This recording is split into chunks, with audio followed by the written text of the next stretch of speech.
paling beruntung. Saya hanya melihat tadi dan saya merenungkan, Tuhan, mana anak-anak-Mu yang lain? Hari ini hari Paskah, hari kebangkitan Tuhan Yesus. Dan kemarin sudah dikatakan kita akan makan dan minum tubuh dan darah Yesus. Ya, tapi di mana mereka?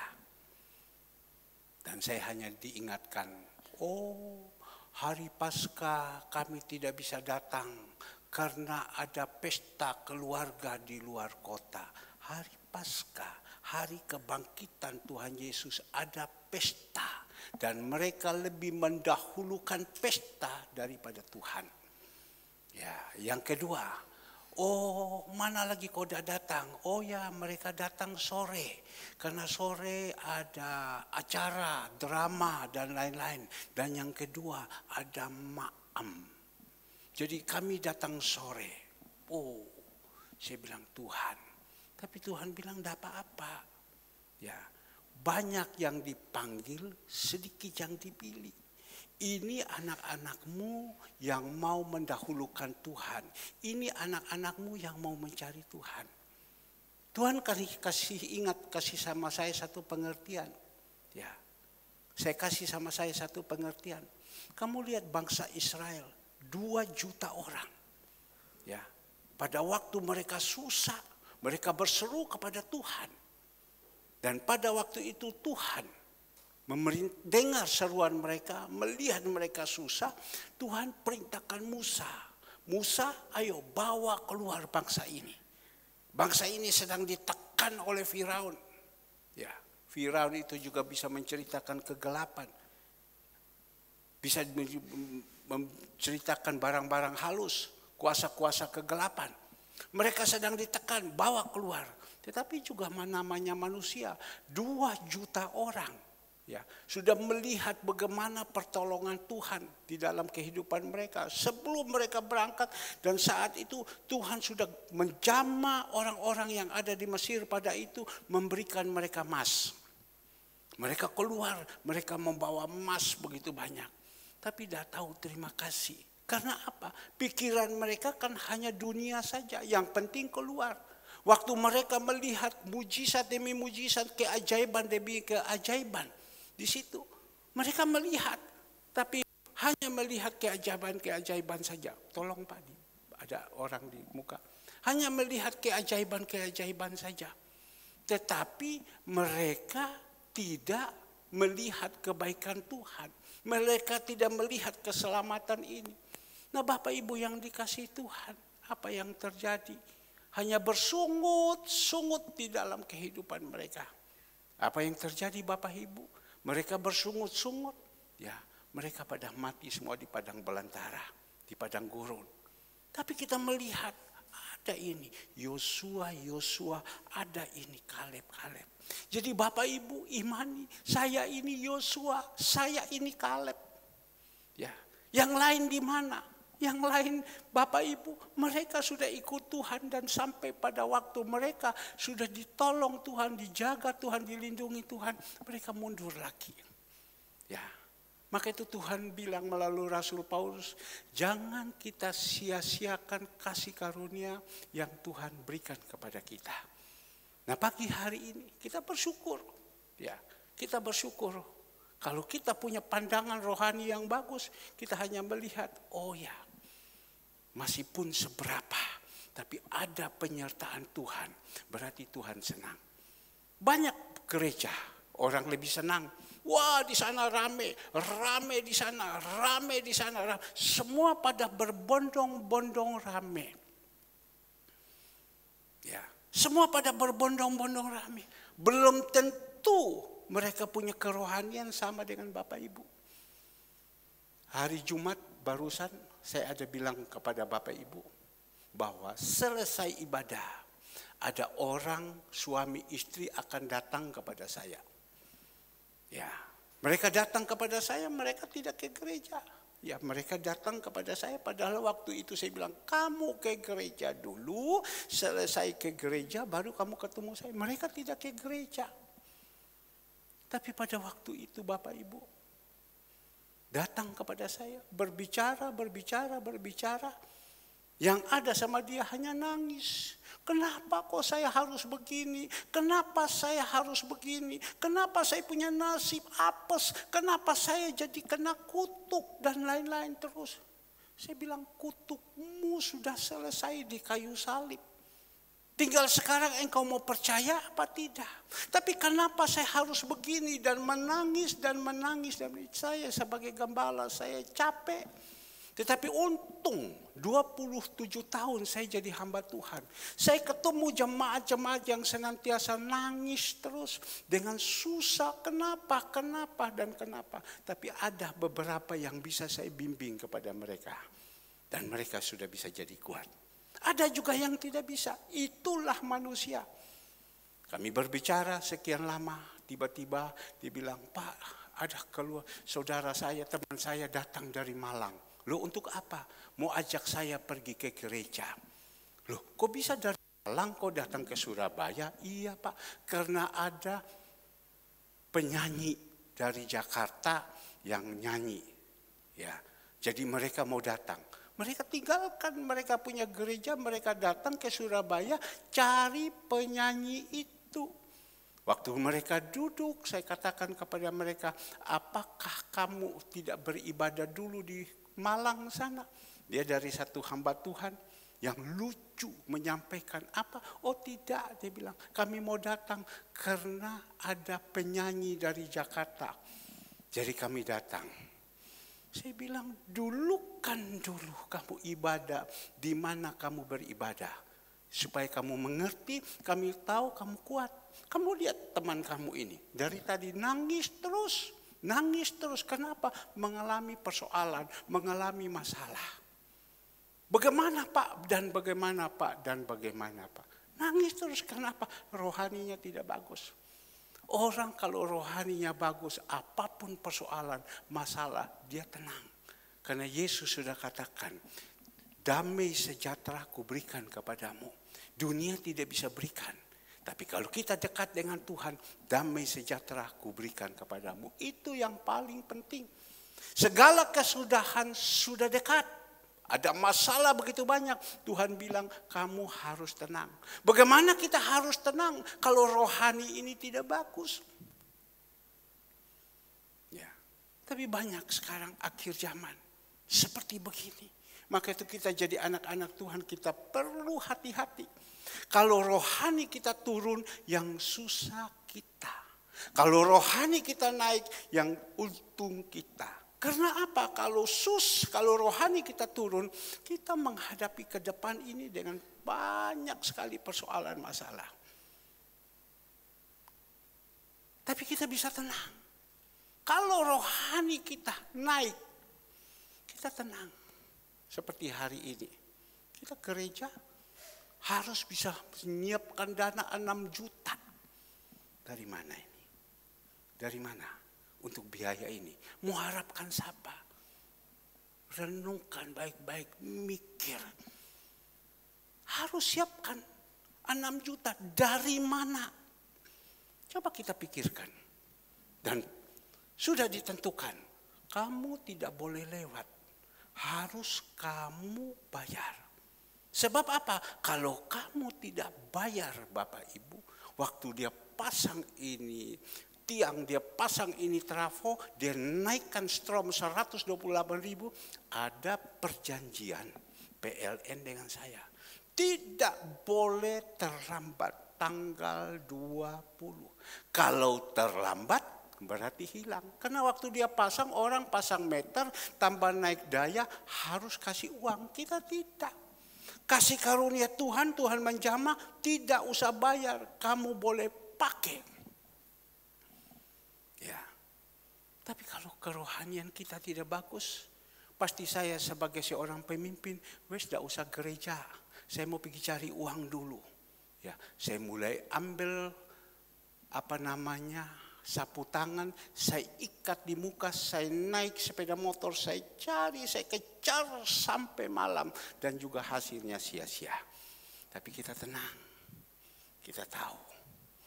Yesus sudah bangkit untuk kita. Yesus sudah mati untuk kita. Dia adalah pemenang. Dia pasti menolong. Masa minggu yang lalu, masa bulan yang lalu Tuhan tolong.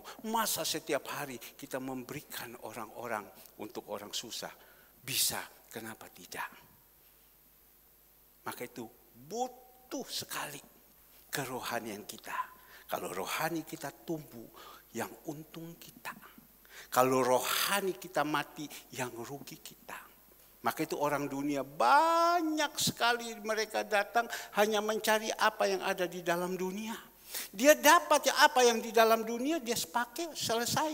Tapi kalau kita dapat Tuhan, lain segala-galanya. Kalau kita dapat manusia, dapat yang ada di dalam dunia yang kita kejar, ya itu saja. Saya ada share satu di YouTube. Pengacara kondang, yaitu Bapak Hotman Sitompul. Umur 68 dia meninggal. Tapi sebelum dia meninggal, didatangi satu anak muda ke rumah dia dan wawancara dengan dia. Dan anak muda ini namanya Atta Halilintar, kok bukan Atalia, bukan. Atta Halilintar. Ya kalau saya tidak salah namanya. Dia tanya, "Bang, saya panggil ini abang atau saya panggil om? Kok panggil saja saya abang?" Dia bilang. "Abang punya rumah, kok saya lihat begini besar. Berapa meter persegi? 3.000 meter persegi. Gereja kita ini baru 2.000 sekian meter persegi. Dia 3.000 meter persegi di Jakarta. Dan rumah itu harganya 100 miliar. Ya. Dia tanya, "Kenapa abang bisa berhasil? Apakah abang mempunyai klien orang-orang top dan lain-lain?" "Tidak," dia bilang.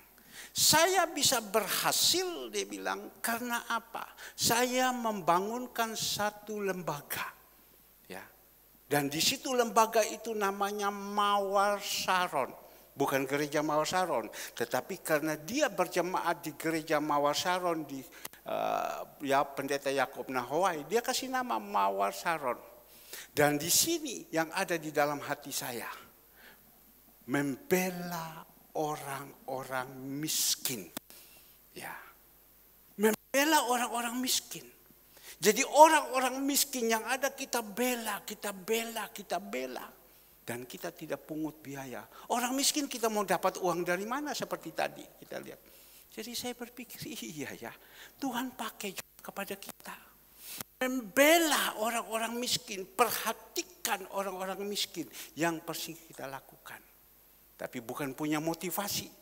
Berikan kepada orang miskin, menolong anak-anak yatim, anak ibu-ibu janda, orang-orang asing. Nanti Tuhan memberkati kita rumah yang sebaik seperti Bapak Hotman ini Sitompul. Ya. Harga 100 miliar. Wah, saya begini motivasi itu tidak. Tetapi karena kasih karunia, Tuhan menjamah hatinya. Dan dia lakukan itu. Kalau kau mau sukses dan berkenan di hadapan Tuhan, inilah yang saya lakukan. Dan saya pikir, puji Tuhan ya, Tuhan sudah membuat di dalam gereja kita, memakai saya untuk memperhatikan orang lemah. Memperhatikan orang lemah. Terima kasih Tuhan. Terima kasih Tuhan. Pak, kenapa Bapak lakukan itu? Tidak rumah seperti itu. Saya tidak berpikir itu. Yang penting hidup saya setiap hari disertai Tuhan. Yang penting jemaat-jemaat saya, anak-anak saya, semua setiap hari disertai Tuhan. Karena mempunyai satu pengertian, kebenaran firman. Maka itu Bapak Ibu mari. Ya, kita harus jadi orang, kita harus bertumbuh di dalam Tuhan. Ya, saya ketemu dengan, ini belum masuk khotbah loh. Ya, saya ketemu dengan satu anak muda. Waktu saya kenalkan sama dia, cowok, dia balas kepada saya. Karena dia tahu ini agama leluhur. "Mohon maaf Su." Ya, dia ngomong, "Jangan kecewa Su." Ya, mohon maaf.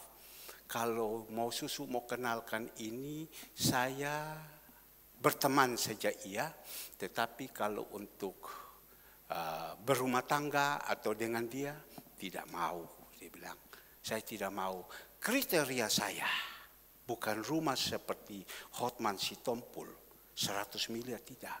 Kriteria saya takut akan Tuhan. Itu. Saya mau cari anak-anak yang takut akan Tuhan. Waktu dia ngomong saya mau cari anak-anak yang takut akan Tuhan, dia hanya ngomong begini. Coba lihat, dia bilang. Orang Kristen. Coba lihat agama kita, orang Katolik. Ya. Orang Kristen, orang Katolik dia bilang. Sudah di dalam Tuhan. Ya. Tapi ada juga banyak yang tidak berubah. Di dalam jemaat banyak ikut Tuhan. Tapi tidak berubah.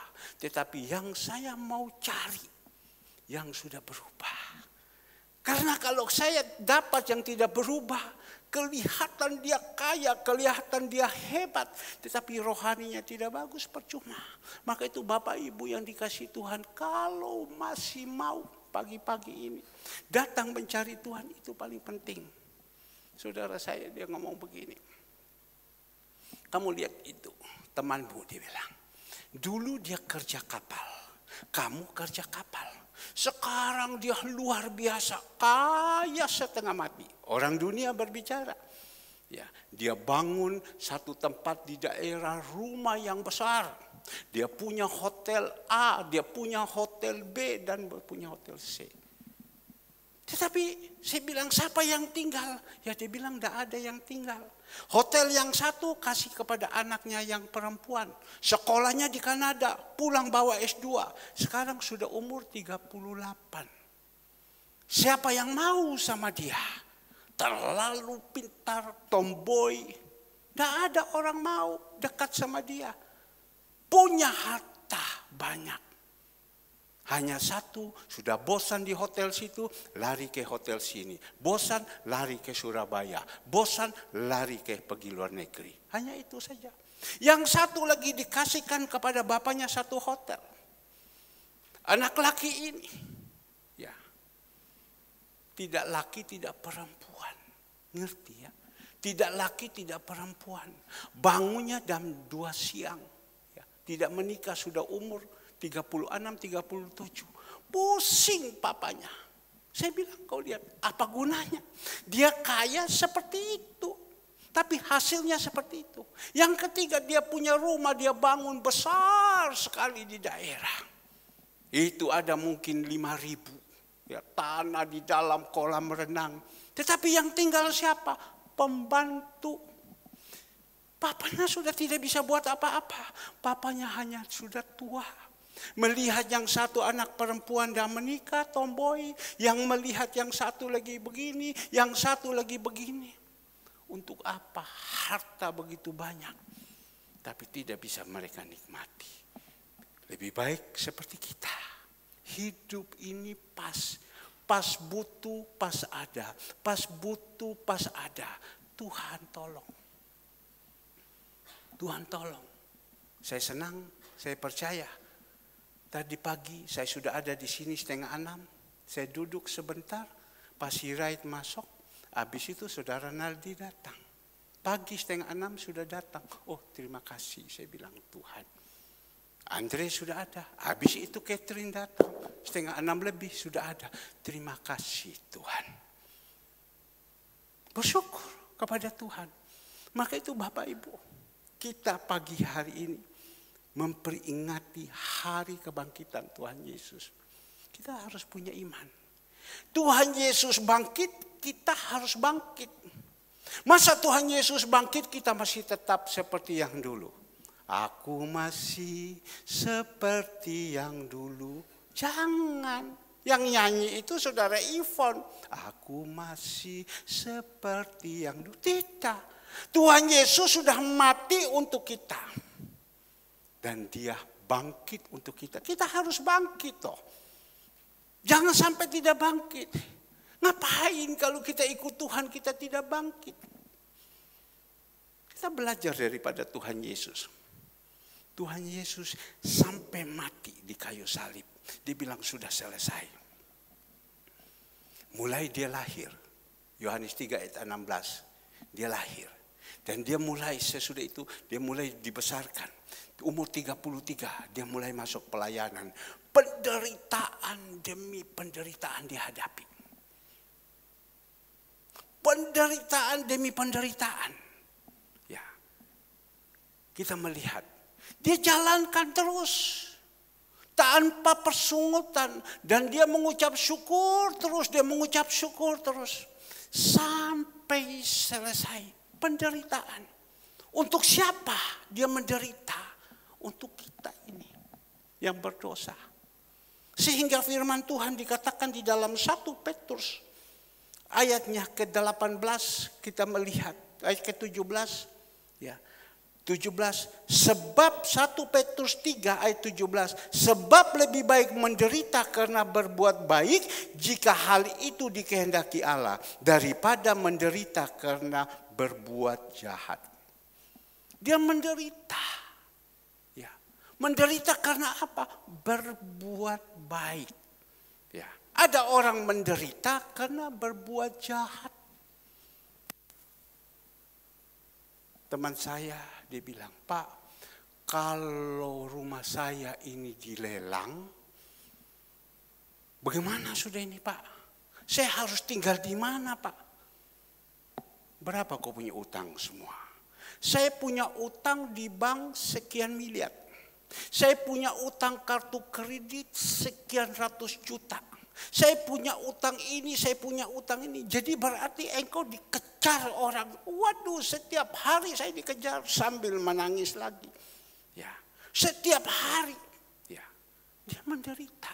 Karena apa? Dia berbuat salah. Coba kalau dia menderita karena Kristus, tidak apa-apa.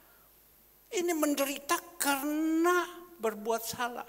Jadi saya bilang engkau sudah salah. Ya sudahlah, yang lalu sudah. Maka itu saya bilang jangan macam-macam jadi orang.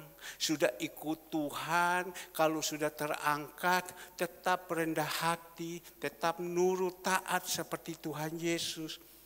Taat terus. Ya. Apapun persoalan, apapun masalah jalan terus. Taat terus. Kemarin saya panggil saudara Catherine. Malam lagi saya kasih sedikit beberapa SKS. Saya bilang ya, kamu lihat susu ini. Ya, mulai Tuhan izinkan turunkan ke bawah. Saya mulai jalan. Dan didukung oleh AI, Ibu Gembala. Dia dukung terus sama saya. Baik dan tidak baik, dia dukung terus sampai selesai. Ini sekarang belum selesai, tapi dia dukung terus, dia dukung terus. Maka itu saya bilang istri itu penolong, bukan perongrong, kamu ingat ya. Dia dukung terus. Kamu juga sekarang ikut Tuhan, percaya sama Tuhan. Ya, kamu ikut. Ini ada salib-salib yang ada ke depan. Tuhan Yesus mengalami salib-salib begitu banyak. Jalan saja. Kalau salib yang kita hadapi karena dosa, ya sudah minta ampun bertobat. Tapi kalau salib ini karena kebenaran, salib karena kita berbuat yang baik, sudah jalan saja. Karena salib itu mau dibuatkan satu fondasi yang kuat kepada kita. Saya ambil tadi tentang Yusuf. Kamu lihat Yusuf, saya bilang. Tuhan mau jadikan dia menjadi wakilnya Firaun. Ya. Tapi sebelumnya Tuhan izinkan dia salib dulu. Menghadapi salib demi salib, salib demi salib. Dia jalankan terus. Tapi pada waktu saatnya Tuhan sudah tahu bahwa Yusuf ini bisa sudah dipakai sama Tuhan. Tuhan angkat sama dia. Tapi waktu angkat sama dia kita melihat. Terjadilah kelaparan. Saudara-saudaranya datang semua. Apakah dia balas kejahatan dengan kejahatan? Kan tidak. Saudara-saudaranya kejam loh sama dia. Ya. Buang sama dia di sumur. Coba sumur itu ada air. Apa ini sumur ada air dibuang gepok langsung situ. Tidak patah leher itu sudah bagus. Tidak patah tulang itu sudah bagus. Tapi kita melihat dibawa sama dia naik sampai di atas. Sudah sampai di atas. Dia berkata kepada saudara-saudaranya. Karena saudara-saudaranya takut. Ya, dia bilang kamu boleh mereka-reka yang jahat untuk saya. Tetapi ingat Tuhan punya satu rencana yang baik untuk menyelamatkan saudara-saudara, orang yang di muka bumi semua. Jadi saya tidak membalas kejahatan dengan kejahatan. Karena apa? Kerohaniannya, fondasinya udah kuat. Maka itu kita jadi anak-anak Tuhan, fondasinya harus kuat. Kalau tidak kuat ini fondasi, aduh payah ke depan ini. Itu gereja itu miring itu. Miring itu. Saya sudah berdoa sama Tuhan. Tuhan kau bisa sanggup lakukan yang tidak mungkin jadi mungkin. Kau luruskan Tuhan. Kau tarik dengan cara ini. Tidak bisa tetap miring. Maka untung ada pohon kelapa. Untung ada pohon kelapa yang tinggi. Jadi tidak kelihatan rumah itu miring. Kenapa? Fondasinya tidak kuat. Saya agak takut Alek punya rumah. Karena dulu fondasinya sama dengan kita. Batu kali. Ya. Tapi puji Tuhan sampai sekarang rumahnya masih tegak lurus. Ya, berdoa. Karena apa? Fondasi itu sebenarnya harus kuat. Dipancang. Saya rencana yang lalu saya mau bangun. Saya sudah panggil bagian orang sounding dipancang. Dia bilang ini harus pancang 25 meter. Harus pancang 25 meter. Kalau tidak bisa. Anggaran fondasi saja sekian ratus juta. Lu. Maka itu kita juga. Rohaninya harus bagus. Seperti pagi hari ini. Ini yang paling penting. Paling penting. Kalau rohani kita tidak bagus. Kita jatuh. Kita jatuh. Maka itu pagi hari ini. Kita baca tentang kematian dan kebangkitan. Kita baca di dalam 1 Petrus 4. 1 Petrus 4 ayat ke-16. Semua sudah dapat? 1 Petrus 4 ayat 16. Saya membaca. Dan dengan hati nurani yang murni, supaya mereka yang memfitnah kamu karena hidupmu yang saleh dalam Kristus menjadi malu karena fitnaan mereka itu. Sebab lebih baik menderita karena berbuat baik jika hal itu dikehendaki Allah daripada menderita karena berbuat jahat. 18. Sebab juga Kristus telah mati sekali untuk segala dosa kita. Ia yang benar untuk orang-orang yang tidak benar, supaya ia membawa kita kepada Allah. Ia yang telah dibunuh dalam keadaannya sebagai manusia, tetapi yang telah dibangkitkan menurut roh.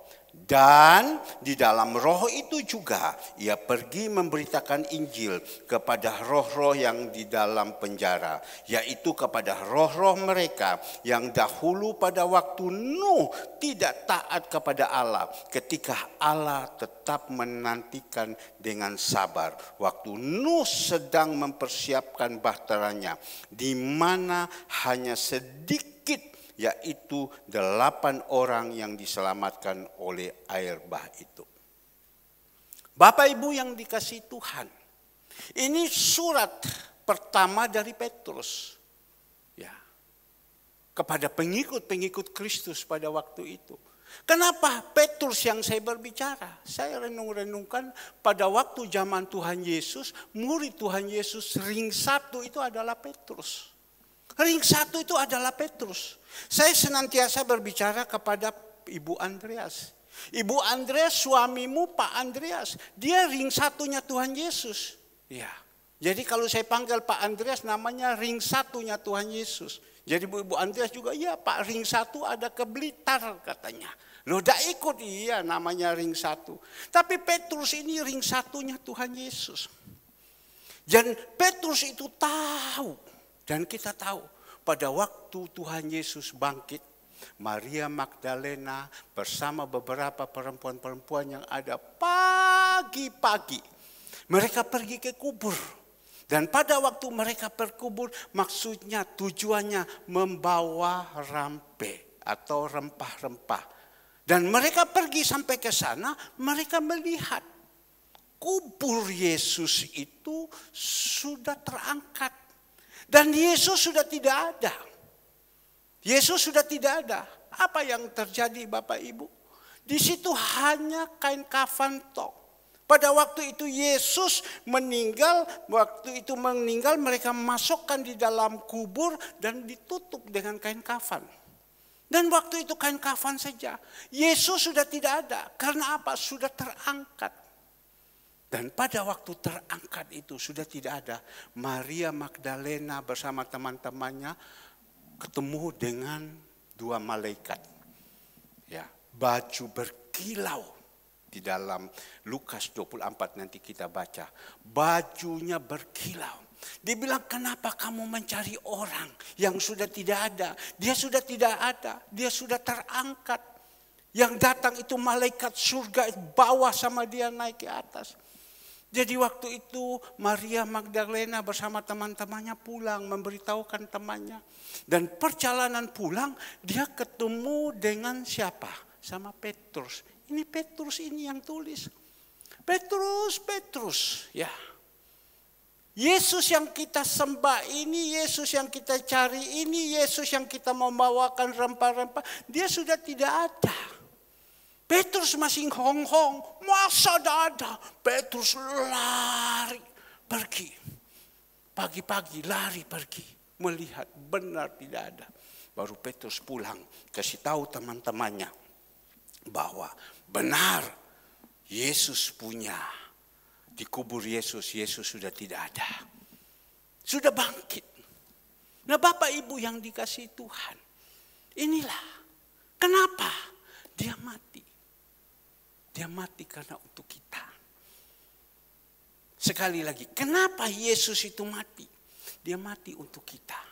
Seandainya Yesus tidak mati untuk apa? Tapi dia mati dan dia jalankan hidup ini selama 3,5 tahun. Di dalam penderitaan yang begitu luar biasa. Dan Yesus jadi pemenang. Kita juga harus jadi pemenang dong. Kita kan pengikut Yesus. Engkau mau ikut aku harus menyangkal dan pikul salib setiap hari. Kita harus seperti Yesus. Saya ingat ini, iya ya. Saya pada waktu ikut Yesus, saya mengalami penderitaan luar biasa. Ya, difitnah, diapakan segalanya semua. Saya merasakan sakit. Tapi saya tahu, saya harus mengalami seperti itu. Dan saya jalankan. Hari lepas hari dengan tekanan yang begitu luar biasa. Tetapi karena saya jalan bersama Tuhan Yesus, bersama istri, ya, saya jalan sampai saat ini. Saya belum mati. Dan saya percaya kalau saya mati nanti, saya mati bukan untuk manusia, untuk ini dosa lagi, tapi saya mati karena saya benar. Bapak Ibu, kita juga jadi anak-anak Tuhan. Menghadapi hidup ini, mengikuti Tuhan, banyak sekali tantangan. Maka ini adalah satu pengertian, satu pengetahuan yang kita tahu. Jadi waktu kita mengalami kesusahan demi kesusahan, aniaya demi aniaya, fitnaan demi fitnaan, sudah kita biarkan saja. Jangan kita balas. Tuhan bilang kejahatan jangan kamu balas dengan kejahatan. Kejahatan kamu balas dengan kebaikan. Jalankan saja. Kemarin saya bawa itu makanan sekian banyak. Pada waktu saya turun ke kolam, ada beberapa teman saya, kan manusia macam-macam. Dia lihat waktu saya bawa itu makanan, dia balik. Aksi-aksi tidak tahu. Yang di pinggir saya yang biasanya kalau ketemu saya ngobrol, dia juga balik. Aksi-aksi karena dia malu. Ya, dia tidak pernah lakukan seperti ini. Penjaga kolam itu ngomong, Pak, ini Pak Herman Pak. Setiap Sabtu dia pasti membawakan makanan untuk kita. Orang-orang susah ini, dia aksi-aksi dah mau tahu. Dia lari. Ya. Sehingga pada waktu itu saya berbicara dengan satu orang tua, umur 88 tahun. Dan saya katakan kepada dia, karena waktu itu saya berbicara tentang rumah. Teman saya punya. Oh, kalau di daerah barat saya mau, dia bilang. Oh, saya bilang banyak di daerah barat. Karena pada waktu itu saya tawarkan kepada kakak saya. Dia bilang, aduh udah bisa, dia bilang. Kamu lihat di daerah barat perumahan Geraha sana. Banyak rumah-rumah yang dilelang. Kok rumah ini kok sudah lelang? Kok rumah ini kok sudah lelang? Kok rumah ini sudah dilelang? Banyak sekali. Dan engkau punya teman yang engkau pergi dulu pelayanan yang ada di barat sana. Itu dia punya saudara dekat di rumah saya, tikungan besar. Juga dilelang, disita bank. Saya bilang kepada teman saya, oh kalau daerah sana saya mau. Kalau yang di daerah sini, oh udah mau jauh. Saya bilang, ngapain kamu beli rumah? Kau punya anak 2. 1 perempuan, 1 laki. Engkau sudah cukupkan semua. Untuk apa lagi? Karena dia yang tahwa. Dia ngomong sombong. Memang dia punya uang. Tapi saya katakan, engkau punya umur sudah 88 tahun. Sebentar lagi hidupmu ini sudah dekat dengan Tuhan. Sudah bau tanah. Dia tertawa. Sebentar lagi. Karena kau tidak mau berbuat sesuatu yang baik. Kau hanya berpikir dunia. Untuk apa kamu? Di gereja kita saya bilang. Ada satu bapak. Umur 80 lebih. Jalan sudah pakai tongkat. Dia tetap berusaha datang kepada Tuhan. Bahkan juga. Kalau kami gereja adakan makan. Kasih orang-orang susah. Sedikit tidak. Dia harus meskipun dia punya uang tidak cukup. Dia lakukan setiap saat. Ya, karena dia tahu satu saat dia pulang dan pulang menghadapi Bapa di surga dan dia harus pertanggungjawabkan apa? Dia bilang dia tahu karena dia mengerti dia harus lakukan apa. Dia diam dia. Kalau engkau dipanggil pulang sekarang juga untuk apa? Ya dibakar, dia bilang jadi abu. Habis itu rohmu menghadap sama Bapa di surga. Dia tahu itu rohnya. Kau buat apa? Wes dah mau tahu yang lain. Karena apa? Umatku binasa karena tidak mengerti isi Alkitab. Karena dia menolak semua dengan Tuhan. Sehingga keduniawan yang ada. Saya bilang jangan sampai kau dipanggil Tuhan. Kau tutup mata di sini. Itu di atas itu gelap. Kau tidak lihat apa-apa. Sempat dia berpikir. Maka itu Bapak Ibu yang dikasihi Tuhan. Pagi hari ini kita belajar. Apa yang dituliskan Petrus? 16 dan dengan hati nurani yang murni. Supaya mereka memfitnah kamu. Dengan hati yang murni. Supaya mereka yang memfitnah kamu karena hidupmu yang saleh dalam Kristus. Jadi Petrus mengatakan, engkau hidup yang saleh, engkau mempunyai hati yang murni. Banyak orang tidak suka, orang memfitnah kamu. Dia katakan, menjadi fitnah karena fitnaan mereka itu. Mereka jadi malu. Karena apa? Kita punya hati yang murni. Maka itu Bapak Ibu yang dikasihi Tuhan. Kita minta sama Tuhan. Ya. Kita yang sudah percaya, berikan kepada kita hati yang murni. Orang yang hidup di dalam kesalehan. Kalau kita hidup di dalam kesalehan, pembelaan demi pembelaan itu pasti ada dalam kehidupan kita. Pembelaan demi pembelaan, karena hati kita. Banyak orang masih tercampur. Dunia dengan Tuhan, dunia dengan Tuhan. Mana bisa? Gelap dengan terang tidak bisa. Mau Tuhan ya Tuhan, mau gelap ya gelap. Maka itu gelap ini harus dibawakan ke terang. Sebab enak kalau kita hidup di dalam terang. Tadi saya bilang satu anak muda perempuan. Dia bilang orang yang dalam Tuhan saja seperti begini saja. Mana bisa daripada kita susah. Jadi saya kalau mau saya cari yang sungguh-sungguh. Saya berdoa yang sungguh-sungguh. Nah, saya bilang kalau kau sungguh-sungguh, ini ada satu gembala sidang. saya kasih kenal sama kamu. Itu kan sungguh-sungguh. Dia punya bapak dulu sering khotbah di sini. Kalau sudah khotbah, sebelum dia khotbah dia tarik napas dulu. Ingat kan? Besai. Ingat kan? Dia udah, papanya udah meninggal, mamanya sudah meninggal, tinggal dia sekarang. Ditinggalkan 2 rumah. Satu di Kertajaya, satu di Dharma Husada. Dharma Husada 850 meter persegi. Saya ingat 30-25 tahun yang lalu rumah itu dibeli dengan 12 miliar. Ditinggalkan rumah lagi sama papanya di daerah Kertajaya 650. Bukan kita lihat harta. 650 meter persegi. Ditinggalkan kepada anak ini.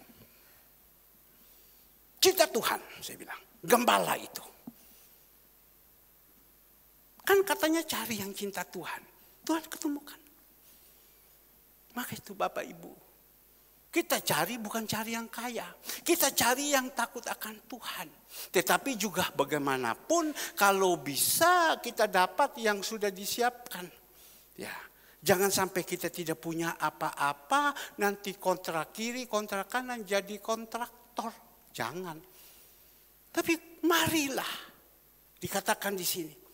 Di dalam ayat yang ke-17, sebab lebih baik menderita karena berbuat baik. Ya. Kalau kita berbuat baik dan kita harus menderita, difitnah, dicela, dicaci maki dan lain-lain, sudahlah, ada apa-apa. Firman Tuhan mengatakan di dalam Matius 5 ayatnya yang ke-11, berbahagialah kamu. Coba kita lihat. Waktu Tuhan Yesus khotbah di Bukit Berbahagia. Saya sudah pernah khotbah di Bukit Berbahagia. Saya berdoa saya punya anak-anak juga bisa berangkat semua kalian. Berbahagialah kamu jika karena kamu dicela, dianiaya dan kepadamu difitnah segala yang jahat.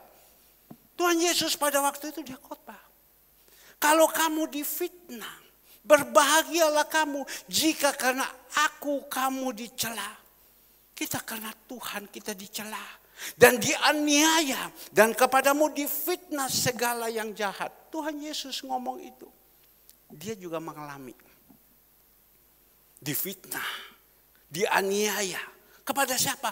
Orang-orang yang jahat. Maka itu kita jadi anak-anak Tuhan. Tidak boleh ya simpan yang jahat ya.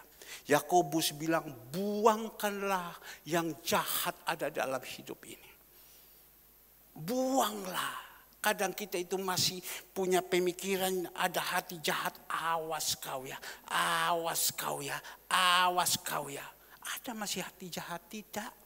Kita dalam Tuhan itu harus hidup penuh dengan kasih.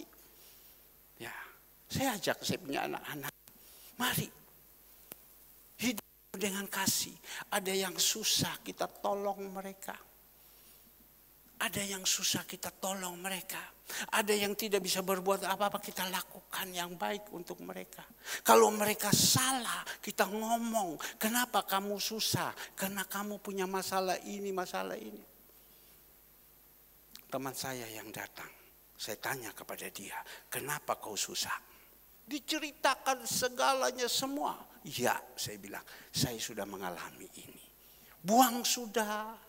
Jangan simpan terus. Jangan bersungut-sungut lagi. Buang sudah. Pulang. Bayangkan. Ini sampai seperti begini. Dia naik mobil. Dia naik mobil ini baru saya tahu ini cerita.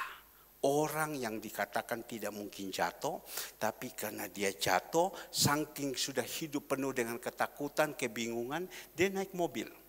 Dia naik mobil, mau sampai lampu stopan, tinggal 300 meter itu mobilnya dia kasih mati mesin. Kenapa saya bilang kasih mati mesin? Supaya irit minyak. Jadi gong seperti ini. Orang yang jadi pimpinan, yang dikatakan tidak bisa jatuh. Tapi karena macam begini, iblis ikat sudah sama dia. Dimatikan mesinnya. Dimatikan mesin, tunggu lampu stopan sudah nyala lagi, baru di start jalan. Supaya apa? Irit minyak. Iya Pak, bagaimana Pak? Kalau tidak begini bagaimana? Saya sudah tidak ada pemasukan, makan pun susah dan lain-lain. Selesai, waktu dia selesai saya panggil sama dia. Saya kasih kau beras. Saya kasih kau minyak. Saya kasih kau ikan. Saya kasih kau apa lagi yang kau mau. Ambil.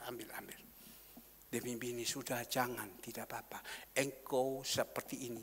Dulu saya juga seperti ini. Engkau seperti ini, dulu saya seperti ini. Loh Pak, Bapak juga, iya lebih jahat daripada kamu lagi. Lebih berat daripada kamu lagi. Tapi kenapa bisa macam begini? Saya kembali, saya mulai sadar.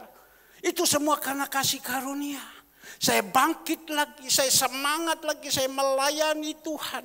Ada banyak tantangan, banyak tantangan. Tapi saya diam, saya tidak mau macam-macam. Cuma saya bisa sedikit saya klarifikasi. Tapi saya kebanyakan saya diam. Saya hanya berdoa sama Tuhan. Berikan saya kekuatan untuk menghadapi ini. Karena Herman yang lama sedang dibersihkan sama Tuhan. Melalui orang-orang jahat, orang-orang yang berdosa. Tuhan Yesus dia bilang, saya akan diperhadapkan dengan orang-orang yang berdosa. Orang-orang jahat yang akan menangkap saya, yang akan memukul saya, yang akan mencelakakan saya. Tapi saya tetap diam. Apakah Tuhan Yesus tidak bisa balas? Bisa Bapak Ibu.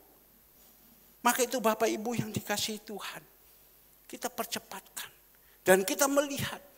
Waktu Tuhan Yesus mati. Ya, mungkin orang bertanya. 3 hari. Dia sudah mati. Dan sudah dikuburkan. Maka itu ditekankan kepada kita anak-anak Tuhan. Kalau kita meninggal. Ya, jangan sampai dibakar. Ikut seperti Tuhan Yesus. Ikut seperti nabi-nabi. Meninggal dikubur. Ada orang dia tidak mengerti. Ya, supaya jangan merepotkan anak, ya, langsung saja dibakar. Ada orang dibakar selesai, abunya ada yang dibuang ke laut. Yang meninggal juga ada, dibawa ke Malang, disiapkan di sana, disembayangkan di sana. Ya, saya bilang tidak. Dikubur. Karena satu saat Tuhan Yesus datang, orang-orang yang percaya sama Tuhan, kuburnya itu pecah, ikut terangkat. Yang tidak percaya ya sudah. Jadi kita harus kubur, itu ditekankan pada waktu kita sekolah, diajarkan, tidak boleh. Tuhan Yesus itu dikubur, dia menjadi contoh, dia menjadi teladan. Saya kemarin tanya kepada Pak Togas Hirait, Opung, kenapa Pak Hotman ini waktu dia dikuburkan sistem militer? Iya Pak, karena dia kan bukan tentara, dia bukan, iya karena dia ada penghargaan. Mungkin pada waktu zaman tim dia ada penghargaan. Jadi dia punya hak minta sistem militer. Loh saya bayangkan, kalau Opung dipanggil Tuhan mohon maaf. Ya, dibawa di pahlawan sana. Pekuburan pahlawan, tentara ini. Saya kan tidak mungkin pakai baju biasa, saya mesti pakai jas. Panas saya opung. Siap, gerak. Wah, saya pakai jas. Masya Allah, opung. Wis ganti Andri atau ganti Alek atau Alfred. Wis angel katanya. Panas opung, datahan opung, keringat opung. Saya kalau pergi macam gitu, panas matahari. Ya tapi sudahlah, tidak apa-apa. Kalau saya juga dipanggil kan tidak bisa macam gitu ya sudah. Tapi di sini kita melihat pakai sistem. Kenapa Opung begitu? Karena dia ada jasa. Dia ada jasa. Nah, Bapak Ibu yang dikasihi Tuhan, waktu dia meninggal, dia mati selama 3 hari. Rohnya dikatakan di sini kita melihat. Ayat 19 tolong dikeluarkan. Dan di dalam roh itu juga ia pergi memberitakan Injil kepada roh yang di dalam penjara. Dia pergi. Coba lihat di sini. Dan di dalam roh itu juga ia pergi memberitakan Injil kepada roh-roh yang di dalam penjara. Jadi pada waktu zaman Nuh, orang yang mati karena air bah selama 40 hari 40 malam, hujan terus air naik, mereka tidak bisa berenang. Saya membayangkan kalau saya pada waktu itu mungkin saya bisa berenang ya. Berenang, silam, berenang. Ya mati juga. Ya. Tapi Bapak Ibu yang dikasih Tuhan pergi. Dia mulai menginjil satu persatu. Kepada siapa? Orang yang pada zaman Nuh. Zaman Nuh waktu itu Tuhan kan sudah percayakan Nuh. Nuh, bangunkan bahtera. Nuh lakukan ini.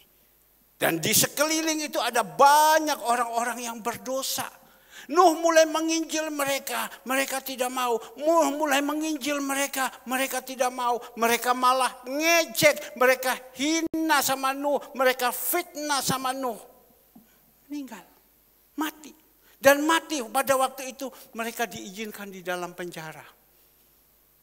Jadi kita, anak-anak Tuhan yang saat ini, jangan kita lakukan dosa itu.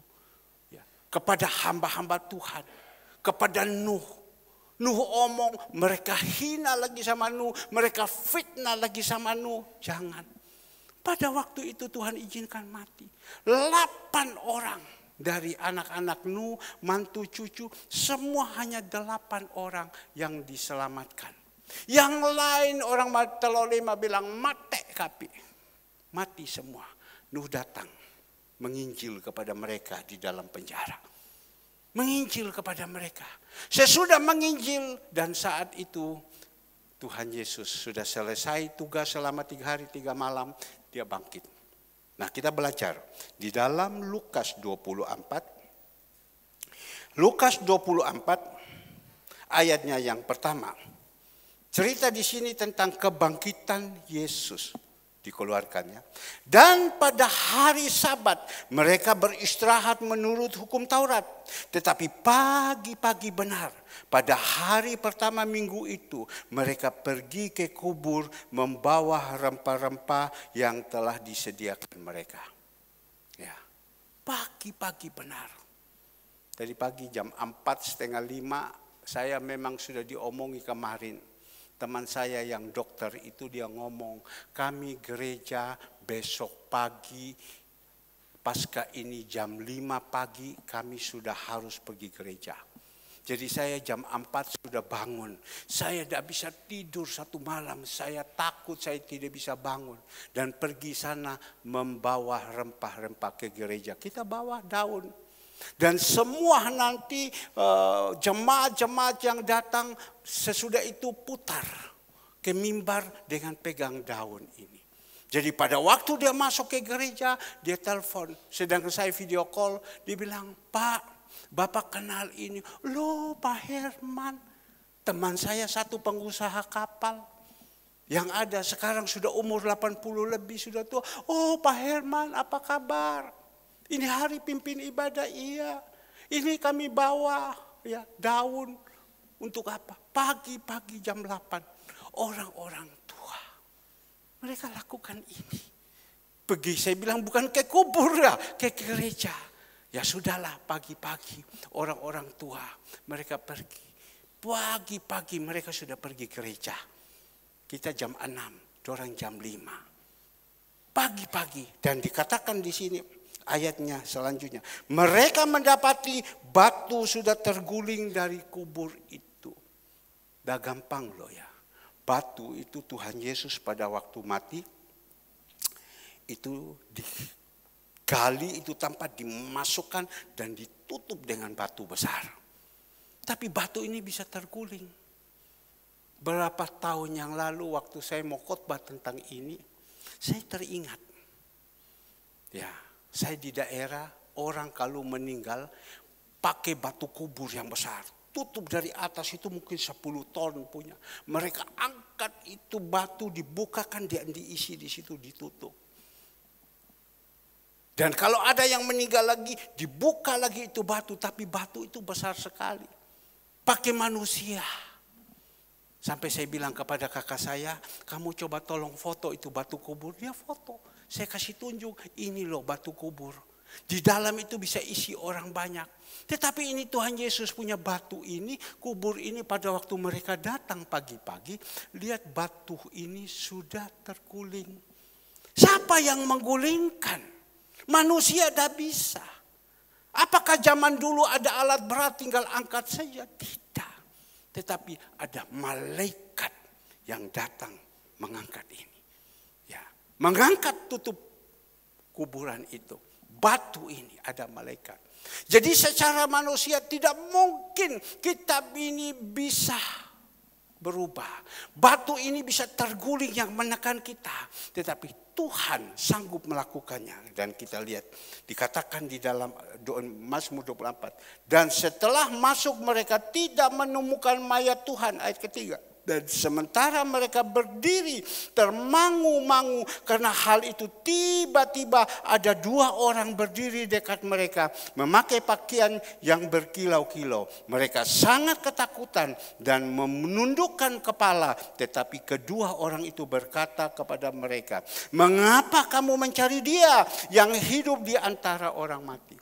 Ada kedua malaikat.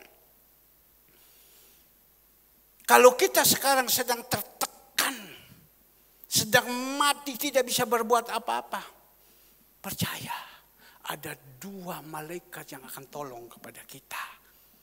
Ada 2 malaikat yang tolong kepada kita. Saya percaya. Saya ngomong kayak begini. Kita saat ini membutuhkan dana untuk membayar ini. Secara manusia tidak mungkin. Tapi percaya. Ada 2 malaikat yang Tuhan pakai untuk jadi berkat. Ini tiba-tiba saya ingat. Kalau kita sekarang dalam keadaan tertekan, rumah tangga kita dalam keadaan posisi hancur, ekonomi kita dalam sekarang, ada 2 malaikat yang datang tolong kepada kita. Kita harus percaya, kita harus punya iman. Ada 2 malaikat, ini ada 2 malaikat yang datang. Dikatakan di sini 2 malaikat yang datang ini, "Mengapa kamu mencari Dia yang hidup di antara orang yang mati?" Dia sudah mati. Malaikat buka itu kubur, batunya tertutup itu, dan dia bangkit. Dan dikatakan lagi di dalam ayat 6, "Ia tidak ada di sini, Ia telah bangkit. Ingatlah apa yang dikatakannya kepada kamu ketika Ia masih di Galilea." Lukas bilang, waktu dia ada di Galilea, dia senantiasa mengingatkan kepada murid-murid. Tapi kadang waktu diingatkan murid-murid itu lupa. Dia bilang satu saat aku akan mati. Dan aku mati, aku akan bangkit dan aku pergi ke Galilea. Dia waktu masih hidup, masih manusia, dia sudah ngomong kepada orang. Tapi kan lupa, seperti pagi hari ini sudah diomongi. Tapi kadang kita tidak terlalu menghiraukan. Pada waktu mati, Tuhan Yesus bangkit, dia pergi ke Galilea. Tuhan bilang seperti apa yang dia ngomong pada waktu itu. Aku akan pergi ke Galilea. Petrus langsung lari ke sana. Galilea dengan Yerusalem tidak jauh. Berdoa ya, agar supaya kalian bisa pergi. Berdoa. Saya bilang dulu sama Novi sebelum dia menikah. Ya Novi ya, sebelum dia menikah. Sudah Vi, pada waktu itu dia sedang nangis. Ojo nangis Vi. Wes tak lah Vi, tak rayu. Sampai ojo nangis tapi suya apa gini. Dia belum menikah. Wes tapi ojo nangis Vi. Waktu itu dia punya masalah dengan ex lama mungkin ya. Ya betul sudah tidak salah lagi. Wes tak lah Vi, tidak usah nangis. Kau percaya Vi. Kau percaya Vi. Nanti Tuhan akan ketemukan kau kepada seseorang. Pada waktu itu dia sedang jalan dengan selain. Ya namanya si X gitu kalau saya tidak salah. Wah hebat. Ya tapi jahat. Sudah Vi. Gak usah nangis. Nanti Tuhan akan ketemukan engkau. Ya. Dengan satu laki-laki yang sudah dipilih sama Tuhan. Nanti Tuhan akan buat sesuatu yang baik. Sopo sunya. Bayangkan sambil tidak perlu ibadah, nangis tak pawang panggil ke sini, tapi saya bilang nanti akan diketemukan dengan laki-laki. Siapa laki-laki? Sedang nangis orang ngomong kok langsung tanya, siapa wes talah, pokoknya nanti Tuhan akan siapkan. Alek bilang rantai kalong, rantai kapal. Ya, Tuhan ketemukan. Dan nanti engkau akan diberkati. Dan waktu engkau berkati, apa? Vi? Kau akan datang, kau bawa uang. Ini ada uang 150 juta. Susu dengan air berangkat ke Israel. Betul ya? Itu kan satu nubuat yang belum kau lakukan. Ini ada uang 150 juta, susu berangkat. Ini bukan saya minta, cuma saya menceritakan. Kadang nubuatan dari orang hamba-hamba Tuhan itu kita tidak percaya. Seperti begitu. Ya. Dan kita melihat apa yang terjadi. Dikatakan ayatnya yang ke-7. Yaitu bahwa anak manusia harus diserahkan ke tangan orang yang berdosa. Dan disalibkan. Dan akan bangkit pada hari yang ketiga. Pagi ini. Hari kebangkitan Tuhan Yesus. Pak, kebangkitan Tuhan Yesus kita mau lakukan apa? Makan Pak ya, makan Pak ya. Sebenarnya tidak usah itu makan. Kau datang sama Tuhan, kau cari dia. Ya tapi kalau mau dibikin makan ya sudahlah makan. Tapi jangan sampai orang, wah aku tidak datang pagi perjamuan kudus, biarkan saja. Yang paling penting makan. Sebentar yang tidak datang, biar mangkok-mangkoknya Bu Andreas, Bu Andreas, ya mangkok-mangkoknya yang ada kasihkan saya, biar tak kasih lombok singake lombok, wah, singake biar makan. Kemarin anak-anak baru pulang pelayanan dari Kembang Kuning, mereka diizinkan makan bakso. Saya juga coba bakso itu, makan enak, pedes. Saya melihat Devina makan pedis. Makan lagi. Wah pedis. Waduh. Dia bilang bakso ini enak. Enak ini bakso. Ini bukan beli kemana. Ini dikerjakan oleh spesial. Yaitu Ibu Cu yang pegang sendiri. Teng, teng, teng, teng, teng. Keras, renyah. Jadi kalau sampai sebentar orang tidak datang makan bakso ini sangat rugi. Ya, sangat rugi. Bakso dengan dicampurkan yang lain. Kemarin Ibu Andreas ada ngomong begini, Pak, iki opo Pak, iki bakso iki, dana masih kurang banyak Pak. Ya saya bilang Bu Andreas jalankan saja Bu Andreas, kalau kurang ngomong saya. Tapi apa mau bayar listrik? Ada orang yang biasanya kalau saya omong dikasih 3.000, kemarin harus dikasih 50, Melayu sudah dibilang begitu. Dipikir pagi-pagi ini masih ketemu orang yang ada, nanti sore minta sama dia. Bu, biasa ibu kasih 300.000, sekarang kok 50.000 saja. Datang mengadu kepada saya. Wes lah Bu, kalau tidak ada lapor saya. Bagaimana Bapak harus tangani? Sudahlah. Yesus sudah bangkit, kita juga sudah bangkit. Lakukan ini. Maka itu Bapak Ibu yang dikasihi Tuhan. Hari yang ketiga, teringat hari yang ketiga dia sudah bangkit. Ya, bangkit. Pada hari yang ketiga. Maka teringatlah mereka akan perkataan Yesus. Perkataan Yesus mereka teringat kemana? Yesus bangkit sudah langsung ke Galilea. Ya. Dia bukan bangkit dengan jasad, dengan tubuhnya yang fana lagi. Itu sudah roh. Dia bangkit. Dia langsung tebus tubuh, langsung dengan rohnya sudah ada. Dia mau ke Amerika, langsung ada di Amerika rohnya. Kita ingat beberapa saat yang lalu, Cak Lim meninggal.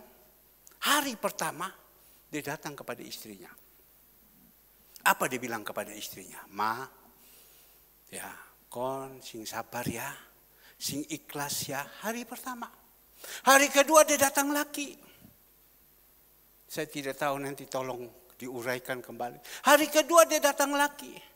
Kon turu, ojo sampai lampui dipateni. nyala ono. Cari. Nyata Pak.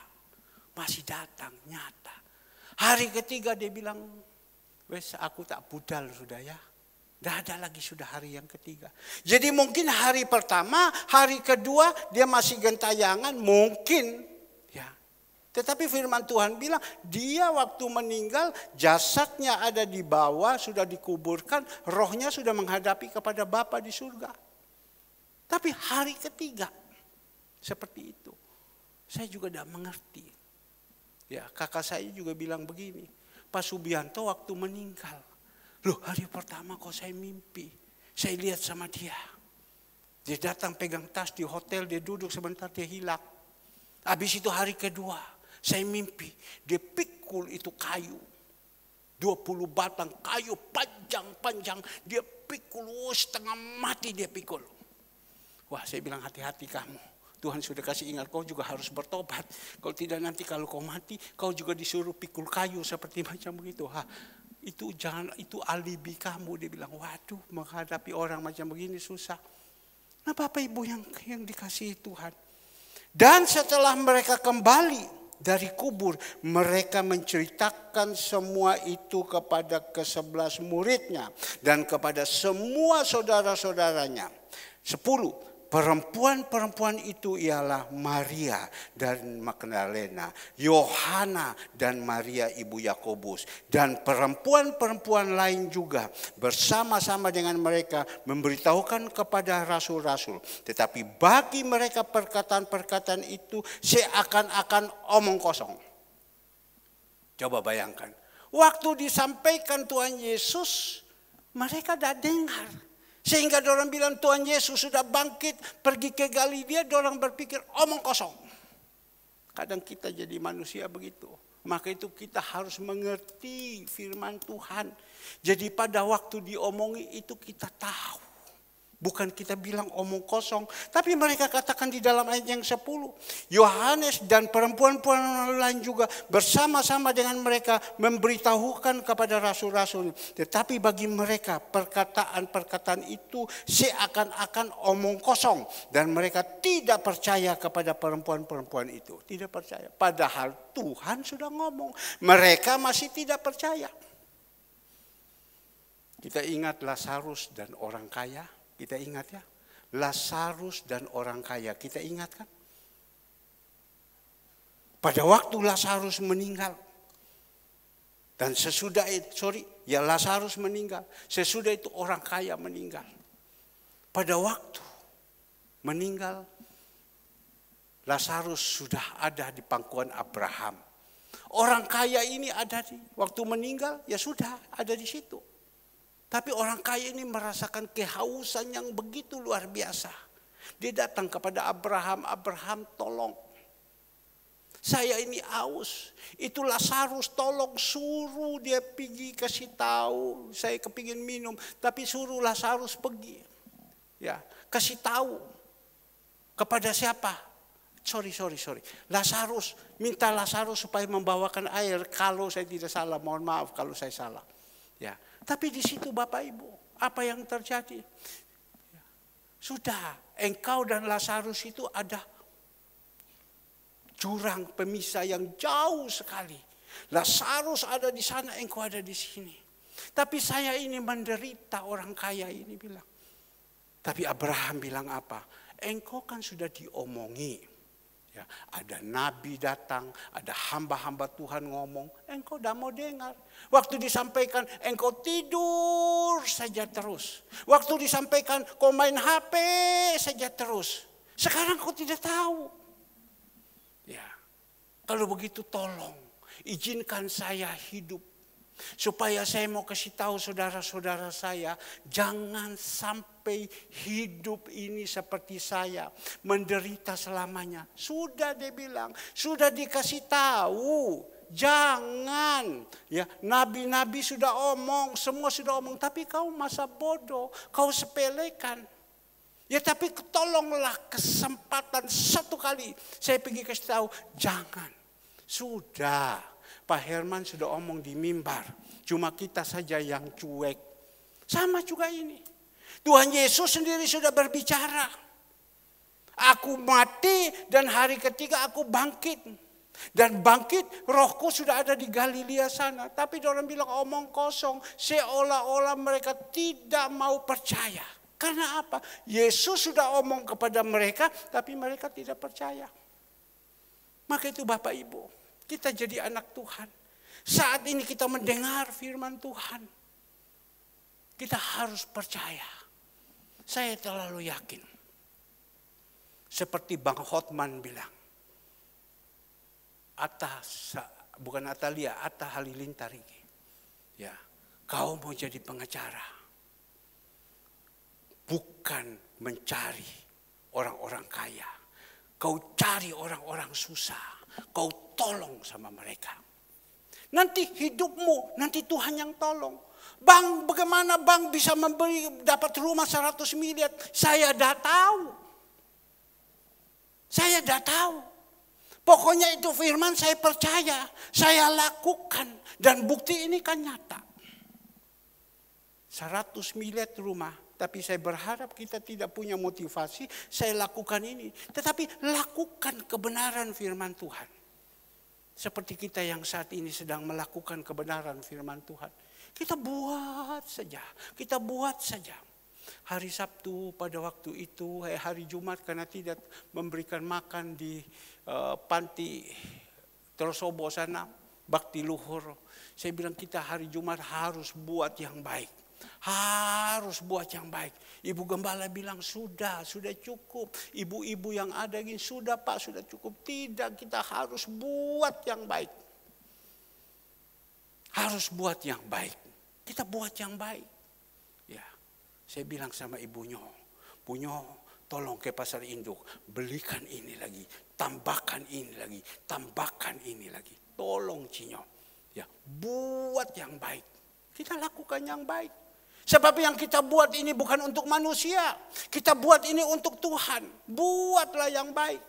Yesus sudah mati dan hari ketiga dia bangkit. Dia mati untuk kita, dia bangkit untuk kita. Kenapa kita tidak lakukan yang baik untuk dia? Buat yang baik. Kita lakukan yang baik. Maka itu Bapak Ibu, jangan kita tidak percaya. Jangan kita takut. Jangan kita akan lakukan. Buatlah yang baik. Dia sudah bangkit. Kalau kita juga bangkit, tentu pikiran kita yang ada Kristus. Pikiranmu Kristus. Bukan pikiran dunia lagi. Buat yang baik, buat yang baik. Kita ada stok ikan banyak. Kemarin saya coba. Saya coba ini ikan, wah enak. Cuma kulitnya tebal. Saya bilang tolong berikutnya karena stok ikan ini banyak. Keluarkan, rebus dulu, dikeluarkan kulit yang tebal, isinya dalam, dikeluarkan dan dibalik bumbu. Waduh, kemarin saya makan, enak sekali. Kemarin saya bawa, saya tunjukkan kepada Koki, dengar baik-baik ibu yang di belakang. Ya, saya tunjukkan kepada Koki ini. Bagaimana kamu sudah kasih resep ini? Dia bilang istimewa, dia bilang. Ini enak sekali. Cuma kulitnya kalau bisa dikeluarkan kulitnya dan dagingnya diambil dalam, baru dibalik, dibikin bali. Wah, lebih istimewa lagi, dia bilang. Buat yang baik, Bapak Ibu. Kita ini sudah mengalami kematian Tuhan Yesus begitu susah untuk kita. Ya. Kebangkitan Tuhan Yesus untuk kita. Tapi masih banyak orang tidak percaya bahwa dia sudah bangkit. Pergi ketemu Thomas. Thomas omong begini. Saya tidak percaya kalau saya tidak lihat nyata bahwa dia sudah bangkit. Saya tidak percaya. Kadang kita tidak percaya. Kita coba renungkan. Saya memikirkan di dalam kehidupan saya. Kalau bukan Tuhan. Sekali lagi. Kalau bukan Tuhan, saya dan keluarga tidak ada hari ini. Tidak ada hari ini. Dari mana ini hidup? Tapi semua ini karena Tuhan. Dia sudah bangkit untuk saya. Dia sudah mati untuk saya. Sampai hari ini. Kalau bukan Tuhan, tidak mungkin. Bapak Ibu yang dikasih Tuhan, semua yang ada ini. Kalau bukan Tuhan, tidak mungkin. Maka itu kita harus percaya. Ada orang tidak percaya. Justru dia tidak percaya dibikinkan ibadah ini hanya sekedar rutinitas. Dia pergi pesta. Ada orang hari Paskah mengadakan pesta. Pesta duniawi. Jadi orang-orang itu sudah tidak usah datang ke gereja lagi. Tidak usah lakukan semua ini lagi. Ini yang seperti ini. Dunia dulu dikuburkan, dahulukan Tuhan. Maka itu Bapak Ibu yang dikasihi Tuhan, mari saya tidak perpanjang lagi ya di dalam ibadah pagi hari ini. Karena di depan kami ada tubuh dan darah Yesus yang sebentar kita harus makan dan sebentar kita harus minum. Kita percaya kalau Tuhan Yesus sudah bangkit, kita juga harus bangkit. Pak, tidak bisa bangun, Pak. Tidak bisa, Pak. Aku sedang terikat. Ingat Lazarus pada waktu dia mati. Dan hari yang ketiga atau hari yang keempat Tuhan bilang Lazarus bangun. Dan pada waktu bangun dia sedang terikat Lazarus. Tuhan Yesus bilang apa sama bukakan tali itu yang sedang terikat. Kita juga sedang terikat. Bangkit bersama dengan Yesus. Lakukan perkara yang besar. Dari keterpurukan yang ada, kita harus bangkit, kita harus semangat. Saya senang Eksan sekarang. Kalau dia jalan, dia pakai boys kayak gini. Dia jalan, oh aduh. Saya ingat seperti dia punya teman dulu yang sekarang sudah meninggal. Boys terus, Bapak Effendi Teja. Persis Eksan ini. Saya pikir ini Pak Effendi tadi yang masuk. Wah, goyangnya Eksan. Boys, sepatu, jin dan lain-lain. Berarti ada kemajuan. Katanya sebentar Ibu Leoni bersama dengan Pak Eksan datang. Puji Tuhan. Kita doakan supaya Ibu Leoni bisa kembali lagi. Waduh, asik deh. Iya kan? Kita berdoa. Bersyukur. Ya. Kita harus bangkit. Kalau selama ini kita tidur saja. Ayo bangkit. Setiap pagi. Tadi malam saya panggil sama Atalia. Atalia, kamu dulu sebelum menikah, kau rajin sekali doa pagi. Sekarang kau tidur terus. Hehehe. Dulu kau rajin, waktu masih pacaran, kau telepon sama Alfred, bangun kau. Saya ikut tidur. Karena apa? Kebiasaan tidur. Ayo bangun pagi-pagi, cari itu Tuhan. Cari itu Tuhan. Tuhan, ini aku Tuhan. Aku tidak mampu Tuhan. Cari itu Tuhan. Oke, Bapak Ibu. Nanti sebentar kan penuh sore ini. Banyak yang datang. Jadi tolong, tadi catering datang. Lotin, kamu bawa apa ini? Mangkok-mangkok. Untuk apa? Dan sendok-sendok. Untuk apa? Untuk makan bakso. Bakso buatan siapa? Cicu. Cicu punya buatan bakso di mana-mana top. Banyak orang ngomong, bakso Cicu. Ya, bukan bakso Bu Andreas, bakso Cicu. Tetapi yang mengatur semua bumbu-bumbunya Ibu Andreas.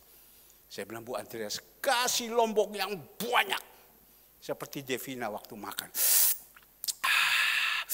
Waduh, ditelan betul-betul sama Devina. Tuhan Yesus memberkati. Mari pemusik singer, ayo ya kita selesaikan sudah. Ya ini di depan kita ada tubuh dan darah Yesus. Kita semangat ya, kita semangat. Percaya kita semangat. Yesus sudah bangkit untuk kita. Haleluya, kita harus semangat. Ayo mari. Haleluya, Tuhan Yesus memberkati.